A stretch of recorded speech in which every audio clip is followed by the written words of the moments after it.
Hello, my dear friends. This is Tatiana, and I'm glad that we are meeting again in the form of a casual conversation. Thank you very much for all your support under my previous video, and I promise you I will have the conversation going. Today, I invite you to look at motivation. To look at motivation as a driving force behind our actions, as a fuel that brings us to our goals. And like any fuel, I would like to divide it into two groups. That's my personal invention. That's how I look at it. And I hope you share my thoughts and support my logic. So I divide motivation into two groups: green and sustainable, healthy motivation, and toxic motivation. And don't get me wrong, I'm not saying that one is good and one is bad. They are equally present in our lives. And I can tell you that toxic motivation is equally strong, or sometimes even stronger, than healthy and green motivation. When I say toxic motivation, I mean three things. The first thing that comes to mind is competitiveness. There is nothing wrong with being competitive. Competitive people set ambitious goals, they work a lot, they have their goals in mind, and usually they come across as determined, hard-working people. But competitiveness robs you of satisfaction. You don't allow yourself to slow down and savor the moment. You don't allow yourself to celebrate your wins, because your wins are never good enough for you. Because your focus is more on where you stand against others, how much work you need to do to come forward, and how much work you need to do to become a winner. So not every time you're going to win a gold medal. And if your goals are ambitious, you are more likely to ignore small achievements as insignificant. And at some point, you will feel this emptiness and burnout because you don't give yourself enough credit. You're never happy with yourself. Where it comes from, it's a different story. And if we are working, if we are in this modern world, at some point, we all share that competitiveness. We all have that in our core because that's how we were brought up. That's what is promoted in schools, in the workplaces. But I'm telling you that competitiveness, please be aware. Don't forget to celebrate your small wins and understand the side effect of it. Another thing that I find as toxic is when people achieve their goals because they want to prove someone wrong. And why I think this approach is toxic. It is strong because a lot of people achieve amazing goals. Like from the outside, if you look at it, you think, wow, what a successful person. But we don't really know what was driving that person and what they really do with that success, with those material possessions. So when we try to prove someone wrong, there is a danger that we may choose the wrong path. For example, every day we face various choices.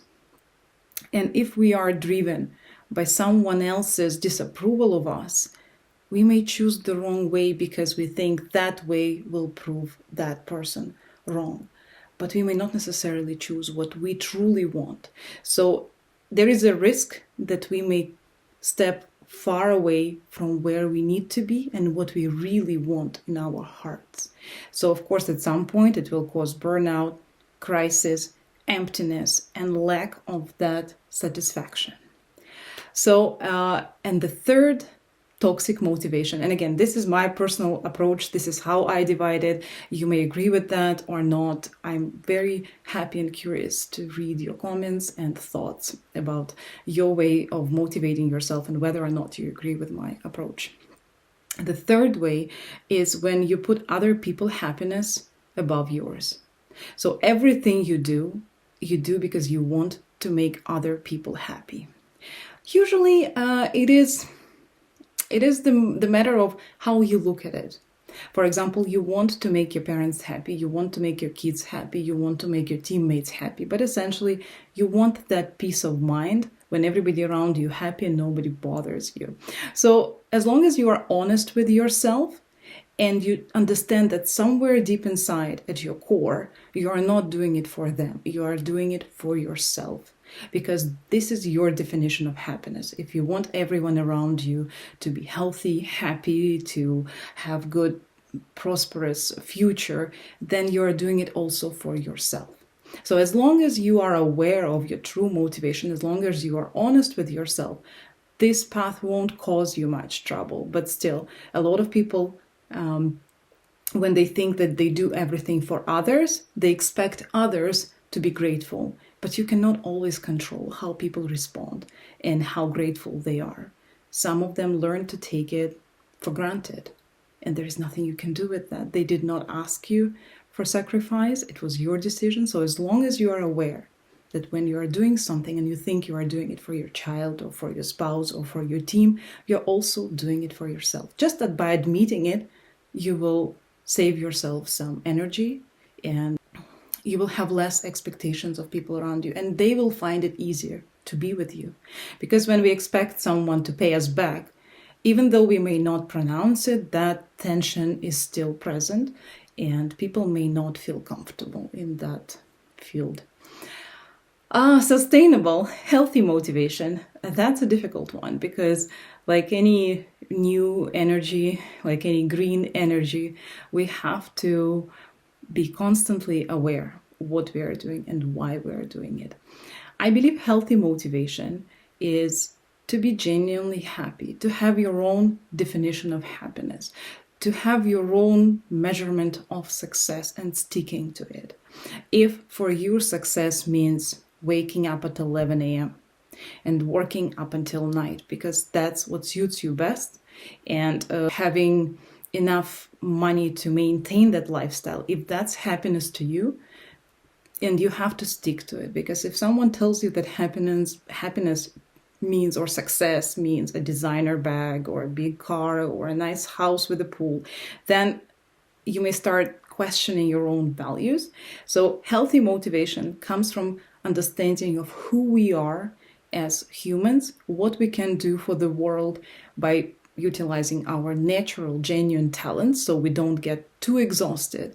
Because most of the time we get drained and exhausted is when we force ourselves to do something. But if, let's say, you like painting, or you like numbers, or you like reading, you don't need to force yourself. You get energized while doing that. So healthy motivation is based on your understanding of who you really are and feeling comfortable with it. You know your strengths, you know your weaknesses, you know what success means to you, and you know what criteria indicate that you are happy. Of course, those things change throughout our lives, and I experienced the whole evolution of motivation and goals. I wanted to share this with you today because I think it is important. As we are facing the end of the week, many of us may start feeling tired, and always find that time to do something that you really like, even if it's something simple or silly. You have to be your own cheerleader, and if you don't know yourself, then other people certainly don't know what you want and what you need. Don't let other people, society, and social media influence your understanding of who you are. And remember, if you are chasing your goals with a toxic and unhealthy motivation, you are facing certain risks that, as long as you are aware of, you'll be able to handle those. Thank you very much for tuning in. I hope this was a useful video for you, and it was certainly for me, because it does help to articulate my thoughts and share my vision with you. Thank you very much for your attention. It means a lot to me. See you next week. Bye.